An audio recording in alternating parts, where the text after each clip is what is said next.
안녕하세요. 말씀을 굽는 시간의 오일규 목사입니다. 오늘 목요일 아침인데요. 이 아침에도 하나님의 말씀으로 은혜 나누게 되길 소망합니다. 오늘 하나님께서 우리에게 주신 말씀 창세기 27장 5절에서 13절까지의 말씀입니다. 제가 하나님의 말씀 봉독합니다. 이 말씀을 봉독할 때 살아계신 하나님의 음성을 들으실 수 있기를 소망합니다. 하나님의 말씀입니다. 이삭이 그의 아들 에서에게 말할 때에 리브가가 들었더니 에서가 사냥하여 오려고 들로 나가매 리브가가 그의 아들 야곱에게 말하여 이르되 내 아버지가 내 형 에서에게 말씀하시는 것을 내가 들으니 이르시기를 나를 위하여 사냥하여 가져다가 별미를 만들어 내가 먹게 하여 죽기 전에 여호와 앞에서 내게 축복하게 하라 하셨으니 그런즉 내 아들아 내 말을 따라 내가 내게 명하는 대로 염소떼에 가서 거기서 좋은 염소 새끼 2마리를 내게로 가져오면 내가 그것으로 내 아버지를 위하여 그가 즐기시는 별미를 만드리니 내가 그것을 내 아버지께 가져다 드려서 그가 죽기 전에 내게 축복하기 위하여 잡수시게 하라. 야곱이 그 어머니 리브가에게 이르되 내 형 에서는 털이 많은 사람이요 나는 매끈매끈한 사람인즉 아버지께서 나를 만지실진데 내가 아버지의 눈에 속이는 자로 보일지라 보금고사하고 저주를 받을까 하나이다. 어머니가 그에게 이르되 내 아들아 너의 저주는 내게로 돌리리니 내 말만 따르고 가서 가져오라. 아멘. 반갑습니다. 어제 저희가 이렇게 말씀 나눌 때 지금 이 27장 굉장히 지금 유명한 사건이잖아요. 이삭의 현재 상태가 별로 좋지 않다고 나눴었습니다. 이 라반의 집으로 도망가는 야곱의 나이가 77세인데 에서가 40세에 결혼하죠. 근데 지금 이 27장 초반의 이삭은 40세에서부터 얘네가 쌍둥이니까 77세가 되기까지 아들들이 그렇게 자랄 때까지 37년 동안 하나님의 음성을 듣지 못합니다. 그러고 나서 세속적인 상황에서 이 세상 살아가다가 육신의 노쇠화를 경험한 거죠. 사실 이삭이 이 다음으로도 굉장히 길게 살거든요. 근데 지금 이삭은 무언가 1절의 상태가 나와 있는데 나이가 많아 그리고 눈이 어두워 잘 보지 못하더니 이 상황을 보면은 신체적인 부분도 굉장히 많이 하락세를 경험하고 있는 단계이지만 영적인 눈도 닫혀 있다. 이렇게 제가 어제 나눴었습니다. 이 사건을 보면은 생각할 수 있는 것들이 굉장히 많이 있는데 첫 번째는 무엇이냐면 집안 문제라는 거예요. 집안 문제. 여러분 하나님의 뜻과 하나님의 그 마음은 우리가 있는 그 가정에서부터 시작한다는 것을 꼭 기억하셔야 됩니다. 가정의 상황이라는 것이 이 여러 가지 부분에서 많이 다르시잖아요. 한국의 가정은 어떻게 보면은 굉장히 이제 서양적 관점에서 이 한국 가정을 바라봤을 때 엮이는 경우 굉장히 많거든요. 다들 어느 정도의 문제를 다 가지고 있는 거예요. 근데 이제 우리 어머니들, 아버지들 이렇게 대화 나누시는 거 보면 예를 들어서 그런 건데 막 엄청 이렇게 싸우시거든요. 막 얘기를 하는데 막 엄청 세게 얘기하세요. 저희 어머니, 아버지 막 그래요. 그래가지고 옆에서 보면 싸우는 것 같은 거예요. 그래서 제가 좀 자라난 다음에 아유 그만 좀 다퉈라 막 맨날 이 사투리로 막 이렇게 얘기했는데 어머니, 아버지는 막 갑자기 막 이렇게 얘기하시다가 제가 막 그렇게 얘기하면 갑자기 이러시더니 이렇게 보시더니 싸운 거 아니다 그러는 거예요. 싸운 건데 싸운 거 아니래요. 그냥 일상 대화가 그런 거. 그건 더 심한 거지. 막 그래가지고 막 이렇게 저렇게. 근데 이게 너 뭐 부부싸움까지 아니더라도 뭐 이렇게 저렇게 부부의 정이란 게 그런 걸까? 저도 요즘에 이제 결혼 생활하면서 그런 생각도 하긴 하지만 하나님의 뜻과 계획이 어디서부터 출발하는 거냐면 가정에서부터 출발하는 겁니다. 가정의 상황은 각각 다르지만 여러분 가정을 위해 기도해야 됩니다. 오늘 이 상황에서 이 사태가 벌어진 거에 대한 그 부분은요. 결국에는 이삭은 에서를 좋아했고 리브가는 야곱을 편애했다는 거죠. 이게 갈려 있는 겁니다. 가정이 화목하지 않았던 거예요. 그리고 이 앞절에서 보면은 앞장에서 보면은 26장에서 보면은 에서가 결국에 이제 가정 교육에 대한 실패라고 볼 수 있는 거죠. 해쪽 속의 딸들과 결혼합니다. 이 에서라는 사람이 이 팥죽을 가지고 장자의 명분을 파는 것부터 시작해가지고 이 사람은 하나님에 대한 어떤 제대로 된 신앙 교육을 받지 못했다라는 것들을 너무 많이 보여주는 거죠. 자, 오늘 요 사건을 이렇게 딱 바라봤을 때 우리가 가지게 된 인사이트가 여러 가지가 있는데요. 그중에 첫 번째는 뭐냐면 여러분 가정을 위해 기도하셔야 됩니다. 여러분의 가정의 상황이 어떻든 그건 중요하지 않습니다. 목사님, 우리 가정은 너무 힘들어요. 아버지가 맨날 술 마시고 들어오셔가지고 맨날 너무 힘들게 해요. 어머니가 막 어쩌고저쩌고, 우리 오빠가, 우리 형이, 내 동생이 너무 문제가 많아요. 우리 집안에 이런 분들 계시죠. 우리 집안에 정상 나밖에 없는 것 같아요. 뭐 아니면 어릴 적에 아버지가 뭐 빨리 돌아가셨다든가. 그래서 그때부터 너무 힘들었어요. 여러분 가정의 상황이 어떻든 간에 그거는 제가 감당할 수 있는 부분은 아니잖아요. 잘 몰라요, 저는. 어려운 상황들이 분명히 있습니다. 그걸 저는 못하겠지만 하나님께서는 그 모든 여러분의 가정상을 이해하십니다.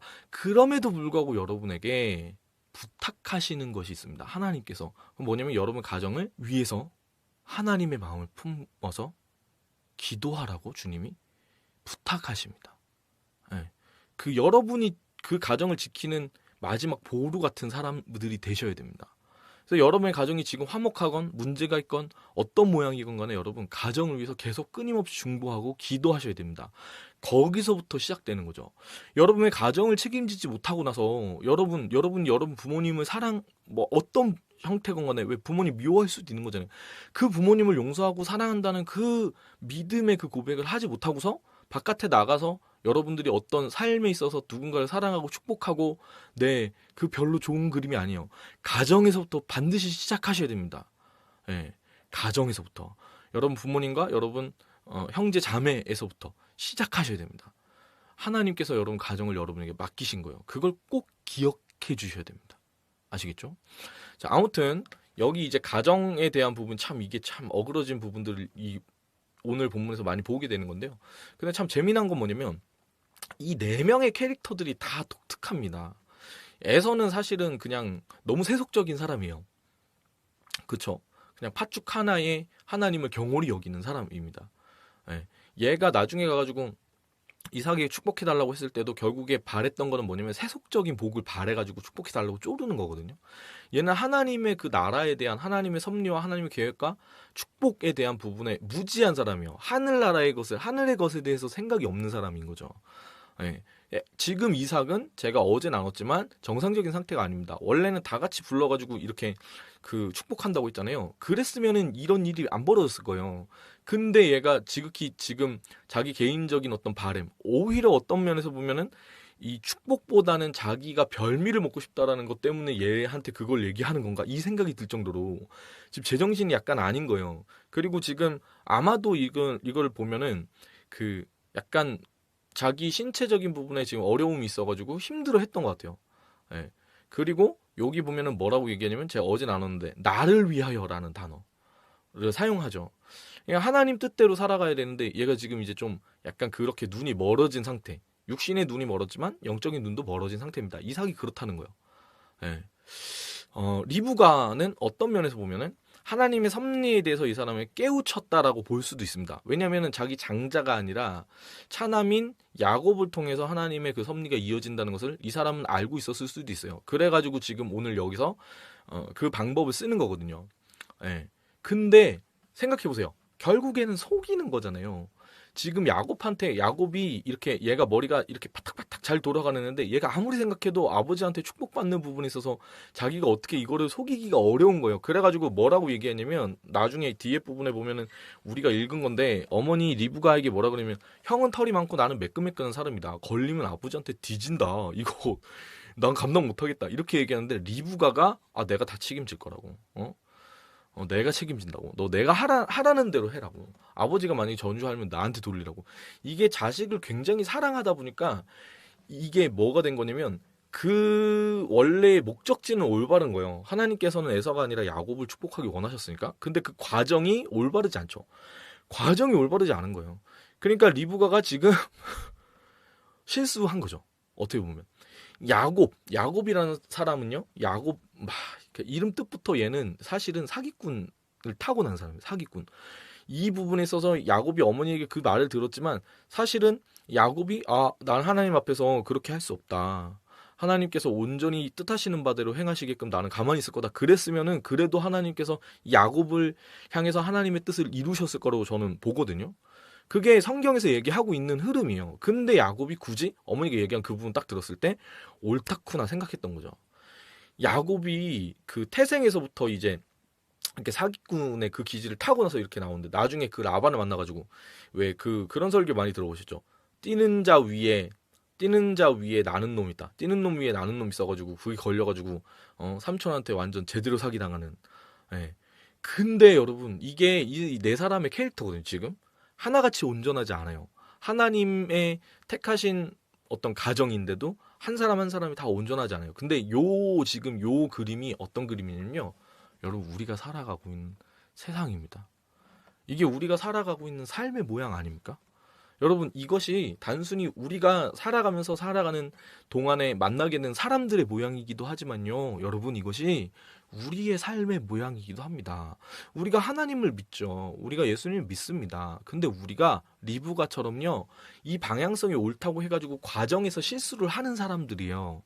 여러분, 우리가 하나님의 그 축복을 받은 예수 그리스도 말미암아 그 축복받은 구원받은 백성이지만요. 우리가 삶에 있어서 세상 사람들보다 더 악독할 때가 있고 속이려고 하고 정직함을 잃어버릴 때가 있어요. 여러분 우리가 하나님 때때로 그 믿음의 가정 가운데 있지만 우리 마음 가운데 하나님의 축복에 대해 생각하기보다 그냥 세속적인 성공과 하늘의 복이 아니라 땅의 것을 너무 사모하는 마음으로 갈 때가 있고요.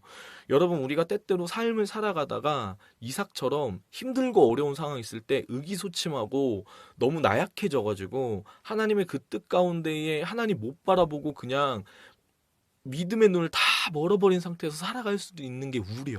여러분 지금 그 5절에서 13절까지의 그 모습이요. 한 사람 한 사람의 그 모습이요. 우리 삶에서 보여주고 있는 우리가 만나는 사람 그리고 우리 삶의 모양입니다. 그렇지 않나요? 그래요. 세상은 그래서 너무 슬픈 겁니다. 세상은 그래서 너무 아픈 거예요. 왜냐면 사람들이 다 그렇게 사니까. 믿는 사람들조차도 여러분 그렇게 연약함을 가지고 그렇게 부족함을 가지고 살아갑니다. 그게 우리예요. 그래서 우리 삶이 그렇게 힘든 겁니다. 그쵸?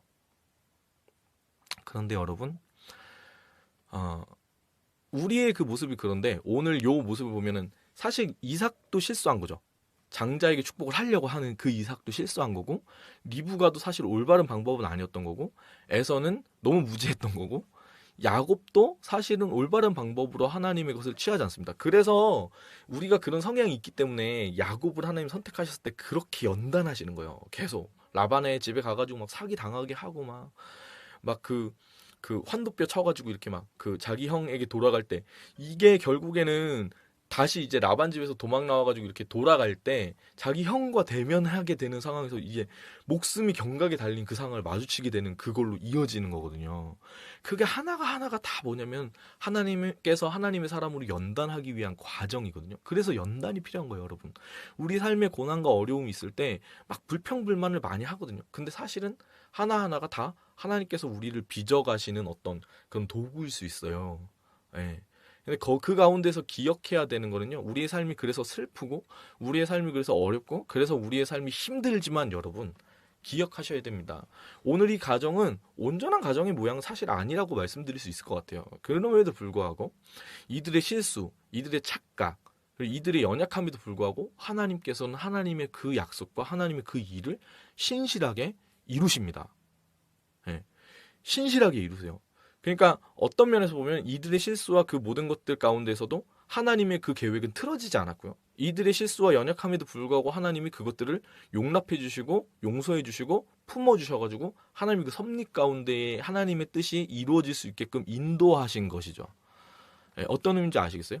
여러분 우리가 연약합니다. 그래서요 예수님이 우리를 위해서 죽으신 겁니다. 여러분 우리가 연약합니다. 우리는 삶에 있어서 여러 가지 힘들고 어려운 상황 가운데 실수하는 사람들입니다. 근데 기억하셔야 될 건 그래서 하나님이 우리 아버지이신 거예요. 우리 아버지이신 하나님께서 우리가 실수하고 어려울 때 우리를 외면하지 않고 우리를 내치지 않으세요. 우리를 향한 그 하나님의 계획은 반드시 성취되게 돼 있어요. 왜냐? 우리는 실수하지만 하나님께서는 아버지가 되셔서 우리 자녀인 우리를 신실하게 인도하시기 때문이죠. 아멘. 여러분 그 하나님의 인도하심이 오늘 우리 가운데에 있습니다. 그 하나님의 계획하심, 그 인도하심, 나의 연약하고 나의 부족하고 나의 뭐랄까 미성숙한 그 모습 가운데서도 주님이 우리의 손을 붙잡고 인도해 가신다는 거예요. 그럼 그 하나님 믿으십니까? 그 하나님을 믿는 그 믿음 때문에 우리가 행복하고 그 믿음 때문에 우리 가운데 기쁨이 넘치는 그런 복된 한 날 되었으면 좋겠습니다. 사랑합니다. 축복합니다. 오늘 하나님께서 우리에게 주신 찬양 강명식 씨의 찬양인데요. 하나님 아버지 이게 우리의 상태를 좀 잘 얘기하는 것 같아요. 하나님 은혜도 잘 얘기하는 것 같아요. 함께 찬양하기 원합니다.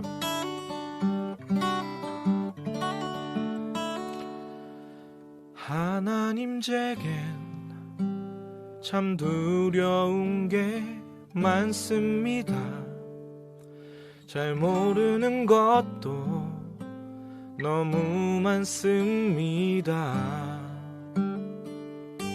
부끄러운 일은 헤아릴 수도 없고 지치고 힘들 때에도 그때도 태연한 척 해야 할 때도 있습니다.